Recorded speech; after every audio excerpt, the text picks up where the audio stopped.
Bonjour et bienvenue sur Choisir de s'épanouir. Aujourd'hui, on va parler de santé mentale. Qu'est-ce que ça veut dire? Est-ce que ce qui m'arrive est normal? Que faire quand j'ai le sentiment de ne pas aller bien? La santé mentale, c'est un sujet qui m'a pendant longtemps semblé flou et que je savais pas trop comment définir. Je crois surtout que c'est un concept qui me faisait peur et que j'avais pas trop envie de m'y intéresser. C'est pour ça que je veux vraiment parler de santé mentale autrement, en la rendant plus accessible et en mettant l'accent sur nos similitudes, nos challenges communs et nos possibilités d'action. Comment est-ce qu'on peut définir la santé mentale? Le fait que la définition ne soit pas claire pour moi semble finalement assez logique puisque les définitions officielles divergent. J'ai quand même le sentiment que le mot bien-être est assez central. Certaines définitions disent que la santé mentale, c'est l'absence de troubles psychiques. Pour d'autres, ça va plus loin. Ce n'est pas uniquement cet état neutre d'absence de troubles, c'est réellement un état positif de bien-être. Par exemple, on a la définition de l'Organisation mondiale de la santé. La santé mentale correspond à un état de bien-être mental, donc on a effectivement le mot bien-être. La définition poursuit qui nous permet d'affronter les sources de stress de la vie, de réaliser notre potentiel, de bien apprendre et de bien travailler et de contribuer à la vie de la communauté. Elle fait partie intégrante de la santé et du bien-être sur lesquels reposent nos capacités individuelles et collectives à prendre des décisions, à nouer des relations et à bâtir le monde dans lequel nous vivons.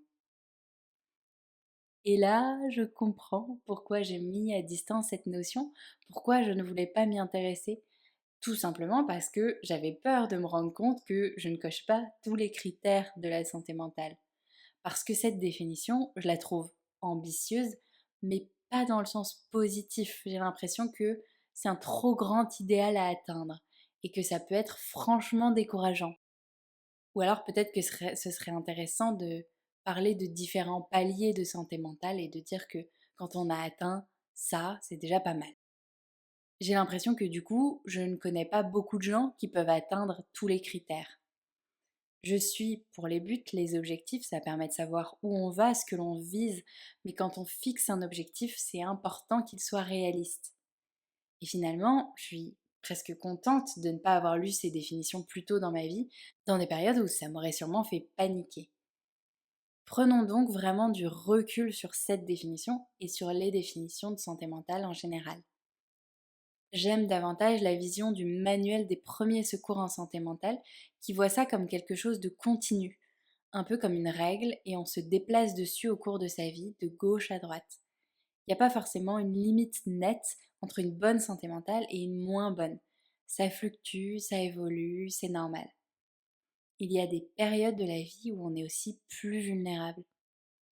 J'aime bien l'idée d'imaginer que j'ai ma propre règle de santé mentale. J'ai une sensibilité très développée. Je vais certainement pleurer ou ressentir des changements d'émotions intenses bien plus souvent que beaucoup de personnes.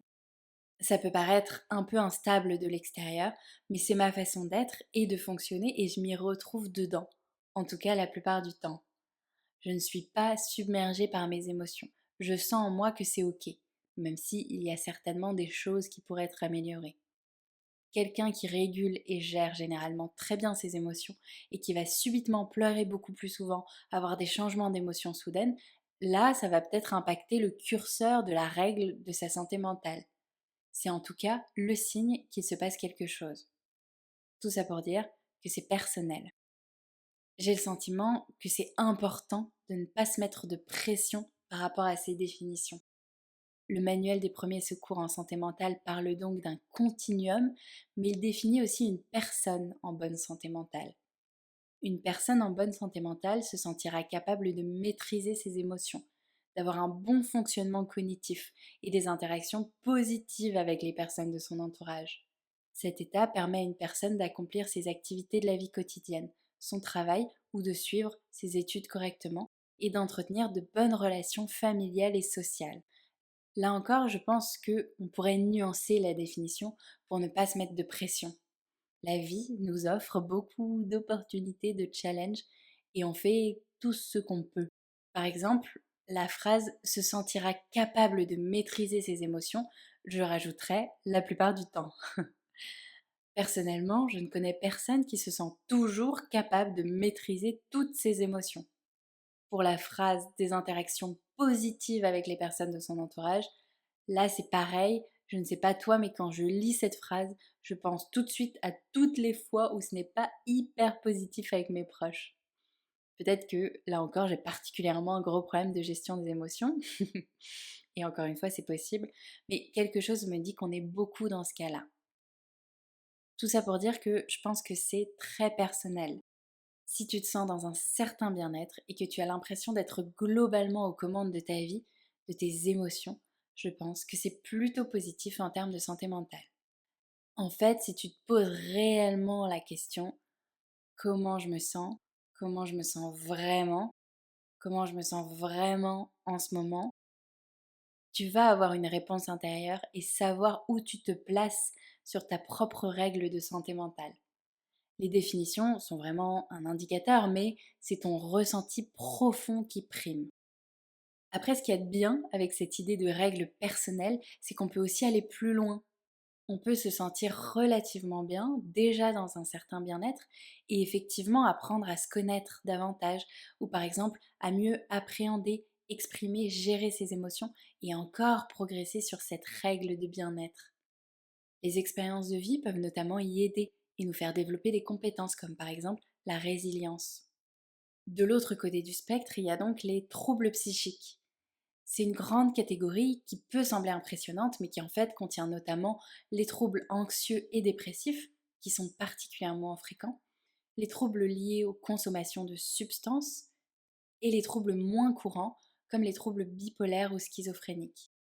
Le manuel des premiers secours en santé mentale précise: un trouble psychique est un terme large englobant à la fois les maladies dites mentales, les symptômes de maladie mentale lorsqu'ils ne sont pas suffisamment sévères pour poser le diagnostic d'une maladie, mais aussi les états de crise associés aux troubles psychiques, par exemple le développement d'idées suicidaires.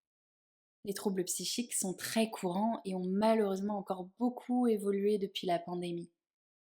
Une enquête en juin 2023 a révélé que près de 46% de la population de l'Union européenne avait rencontré des problèmes émotionnels ou psychosociaux tels que des sentiments de dépression ou d'anxiété au cours des 12 mois précédents. Pourtant, ce n'est pas forcément clairement visible. Au contraire, Catherine Brennan visualise ça comme plusieurs visages. Le ou les visages que l'on montre au monde et les autres. Le masque social, celui que l'on montre, est représenté avec peu d'expression, presque neutre, mais il peut aussi être souriant. Et puis il y a des masques en arrière-plan, parce que on veut pas déranger, parce qu'on a honte, parce qu'on a l'impression que personne ne peut nous aider. La question que tu peux te poser est: à quoi ressemblent actuellement mes masques en arrière-plan, ceux que je ne montre pas, mais qui sont là? Est-ce qu'il y a un peu de tristesse que je souhaite garder pour moi, ou est-ce que c'est vraiment du découragement, de l'abattement, une grande souffrance? Je parle de ça pour plusieurs raisons. Déjà pour que tu puisses t'interroger sur les masques qui sont en arrière-fond en ce moment. Exemple d'un masque: tu as un conflit avec ton conjoint, vous allez au restaurant manger avec des amis, vous allez mettre un masque pour ne pas que le conflit qui vient de se passer et qui est peut-être encore en cours ne transparaisse sur votre visage. C'est le même principe mais sur des périodes plus ou moins longues. Parfois on cache un masque de tristesse depuis de nombreuses semaines, mois, voire années. Je parle également des masques pour te dire que, quel que soit ce que tu traverses, tu n'es pas seul. Quand on souffre, on a parfois le sentiment que tout le monde a l'air souriant ou épanoui, qu'on est le ou la seule qui souffre. Quand tu vois des gens autour de toi dans la rue, rappelle-toi qu'ils portent leur masque social. Comme tout le monde, ils ont des interrogations, des peurs, des doutes. Ils ressentent de la joie, mais aussi, et parfois surtout, de la peur, de la colère, de la tristesse. Peu importe ce que tu vis en ce moment, il y a des gens, et certainement beaucoup de gens, qui vivent une expérience similaire. Chaque esprit et chaque expérience est unique, mais il y a beaucoup de gens qui souffrent d'une manière similaire. Tu n'es clairement pas seul. Faye Jackson disait: lorsqu'une personne souffre d'un trouble psychique, elle se sent si petite, seule et incontrôlable. Travailler et vivre lui est extrêmement difficile. Elle a le sentiment que sa vie pourrait chavirer et qu'elle pourrait se noyer à tout instant. mais elle rame avec courage pour atteindre un endroit sûr. Il ajoute: elle a besoin d'un ami capable de l'aider et de la guider, de l'empêcher de se mettre en danger, disposé à lui apporter affection et soutien. C'est pour ça que, comme dans le podcast précédent, je voulais insister sur le soutien et la demande d'aide. On a parfois vraiment l'impression que personne ne peut rien faire ou que l'on doit s'en sortir seul. Il n'en est rien. En parler à un proche de confiance est déjà très aidant. Ensuite, beaucoup de professionnels peuvent aider suivant les cas. On peut déjà s'adresser à son médecin généraliste, qui peut lui notamment aider à trouver un professionnel spécifique. Psychologue, psychiatre, ergothérapeute, infirmier ou autre thérapeute. Mel Knox en parle très bien dans The Little Book of Self-Care. Je vous ai traduit un passage. Partout dans le monde, les problèmes de santé mentale touchent des personnes de toute origine et de tous statuts sociaux. Qu'elles soient hommes ou femmes, jeunes ou âgés, noires ou blanches, riches ou pauvres. Prendre soin de sa santé mentale est fondamental pour prendre soin de soi. Nos esprits sont compliqués et complexes, et faire face aux pressions de la vie moderne peut parfois créer des problèmes qui nécessitent l'aide d'un spécialiste.